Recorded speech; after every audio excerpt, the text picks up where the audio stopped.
Medieval England was a violent and difficult place to live. Historians call it the Dark Ages, because light bulbs hadn't been invented yet, and no one had any phones to entertain themselves with. The people at the time looked for other ways to entertain themselves. The Great Staring Contest of 922 saw one man stare for 11 months straight. However, historians now believe he might have been dead. He's too good at this. Rock, paper, scissors was a favourite in the 11th century. However, the nation started to go off it when the sore loser beat the winner to a gruesome death with the scissors and the rock.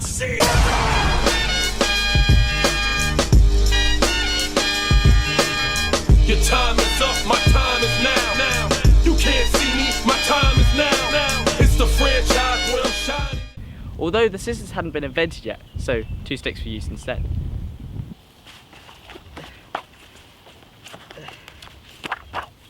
So 200 years passed, in which the Anglo-Saxons had simply nothing to do, until 2 men got into a fight over a particularly large mallet, and with nothing else to be getting on with, the whole country turned up to watch.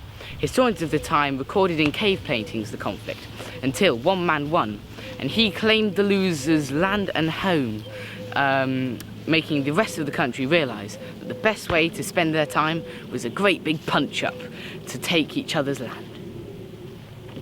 People fought for years and years.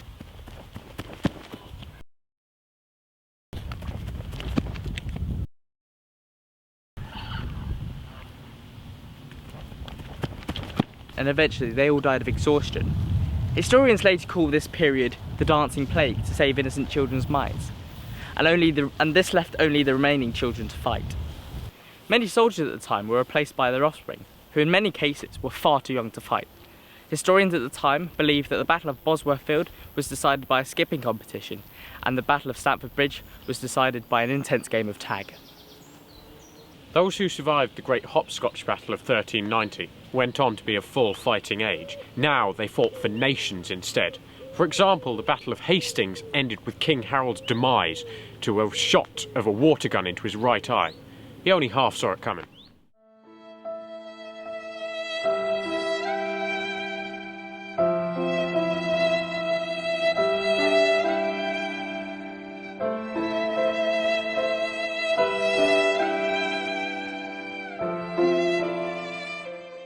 While many empires were many miles in size, a certain King Bob the Sort of Great consolidated his power in one field in the southeast of England.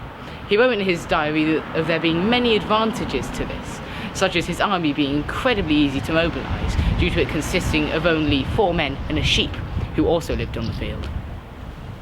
Another story of his reign comes to us from Tacitus. He recounts the tale of the Great Sheep Crossing.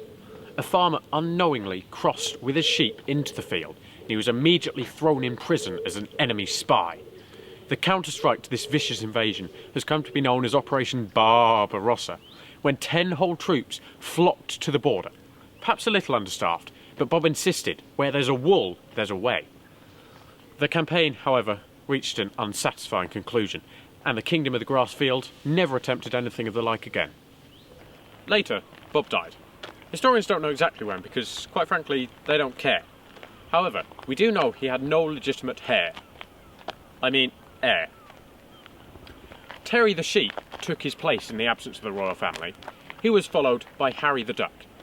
Questions still remain on whether the sheep and the duck were actually blood relations. But regardless, the kingdom stayed strong. So, here's the field today.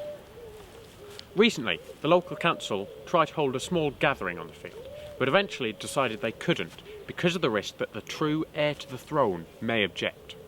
Given the source of their concern was a stupid YouTube video with a couple of views, it is totally understandable why they eventually decided to move it elsewhere. Ultimately though, the question still remains, who is the real king of the grass field? Legend has it that the person that kills the most of his children will be able to inherit the throne. However, will not have any more heirs due to the fact that child services have taken away the remaining children. Legend also has it that a similar story to the sword and the stone exists. However, instead of a sword, there's a twig, and instead of a stone, there's a pile of mud. The man who can pull the twig out of the mud will be able to rule all of the land the eye can see, if you're short-sighted anyway. And now, for the first time in hundreds of years, we will attempt to find the stick in the mud.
Well, that was anticlimactic.